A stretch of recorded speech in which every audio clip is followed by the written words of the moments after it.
by the way, you were shocked to see this on the front page of the paper, right? Had not seen this until you came in this morning. Right.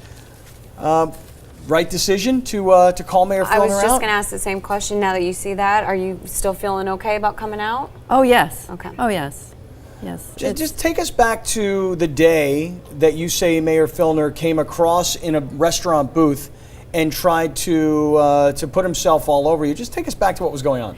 Well, to set that in context, I had, as a school psychologist, I confront a lot of pain in children and families every day.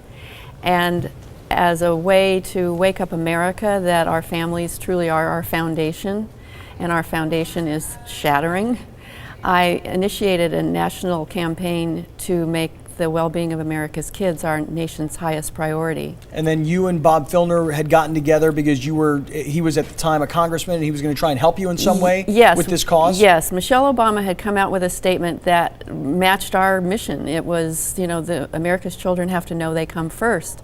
So I contacted Bishop McKinney here in San Diego and I said, who do you know in DC that can get this mission to the White House?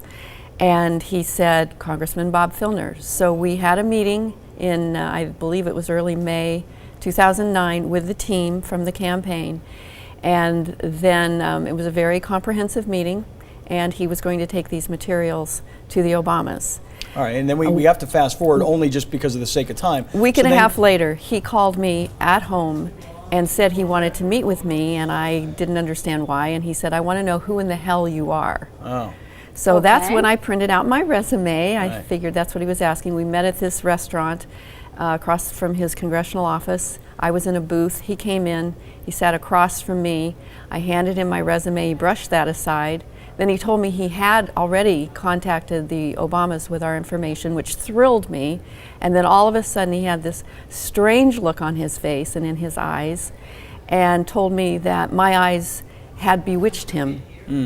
Very strange. Right, well, very strange for just meeting Sonia. Next thing I knew, he had come over to my side of the booth, penned me in. I couldn't get out if I wanted to.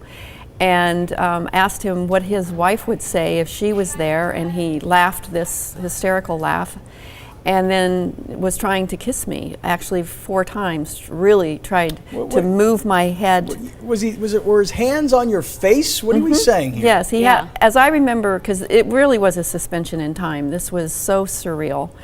I remember his arm around me. I don't remember if he touched my neck like he has with some of the other victims, but he was moving my head to be close enough for him to kiss me, what I thought on the mouth. Now we would assume it would be in my mouth.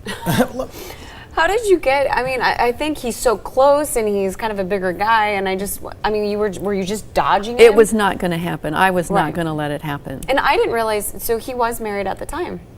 I assume so. You weren't interested? Oh, no. Had you guys drank anything other than water or soda? No, water. No booze of any kind? No. Do you feel like those bewitching eyes gave him some signal to come on over here and get some? I feel like in his statement, as a clinician analyzing that statement, that he put the onus of what he was about to do on me. It was my eyes that had bewitched him, as in witchcraft, really. It was such a bizarre word. Let me ask you this, and I'm going to ask you seriously because I know people are going to know this about you. You do have a book coming out. Yes. True? It's out. It is already out. There will be people who will, and I'm going to ask you, is this part of promoting a book? Just with the timing. Absolutely not. I'm not even putting the title of the book out there. There is a chapter about narcissistic men, and when I wrote it a few months ago, as I listed the careers that these men will go into to attract women, these power positions. Yeah. Politics was one of them. Politician was the last one in the list, and it was all I could do not to just type Bob Filner. Sure. Amazing. Listen, I know we could sit here for hours and talk about this. Very brave, very courageous. Thank you. I know you're going on a 3-week vacation, so get out of town and go do your thing. Yeah, exactly. And we will see you when you get back. And I'm sure there'll be other women coming out. Yes. Thank you so much.